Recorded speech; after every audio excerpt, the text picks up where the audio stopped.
സ്നേഹം കൂടുമ്പോൾ പിടിച്ചു കടിക്കുന്നത് എൻ്റെ ബേസിക് നേച്ചറാണ്. അത് ഗബ്രിയോട് മാത്രമല്ല റിസ്മിനോടും ശ്രീധുവിനോടും ചെയ്തിട്ടുണ്ട്. ബിഗ് ബോസ് ഹൗസിൽ കണ്ടത് പച്ചയായ എന്നെയാണ്. ആണും പെണ്ണും ഫ്രണ്ട്ഷിപ്പിനിടയിൽ കയ്യിൽ പിടിക്കുകയോ കയ്യിൽ ഉമ്മ വെക്കുകയോ ചെയ്യുന്നത് തെറ്റാണോ? അഫ്സലുമായിട്ട് ഇനി റിലേഷൻഷിപ്പിന് താല്പര്യമില്ല. ഗബ്രിയുടെ റിലേഷൻഷിപ്പ് ഫേക്ക് അല്ല. ഒരാളുടെ പേഴ്സണൽ ചാറ്റ് പുറത്തുവിടുന്നത് വളരെ മോശമായ കാര്യമാണ്. ഞാൻ ഗബ്രിയുമായി കണക്റ്റഡ് ആയത് എങ്ങനെയാണെന്ന് എനിക്കറിയില്ല. എങ്ങനെയോ കണക്റ്റ് ആയതാണ്.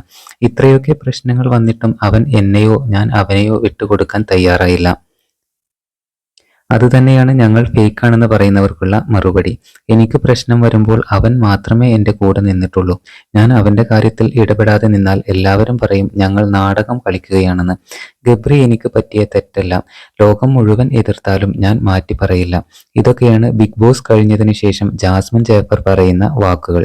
ബിഗ് ബോസ് കഴിഞ്ഞതിന് ശേഷം ഏകദേശം ഒരാഴ്ചയോളം ജാസ്മിൻ സോഷ്യൽ മീഡിയയിൽ ആക്റ്റീവ് ആയിരുന്നില്ല. തൻ്റെ യൂട്യൂബ് ചാനലിലൂടെയാണ് ആദ്യമായി ജാസ്മിൻ ജാഫർ തൻ്റെ പ്രേക്ഷകരോടായിട്ട് സംസാരിക്കുന്നത്.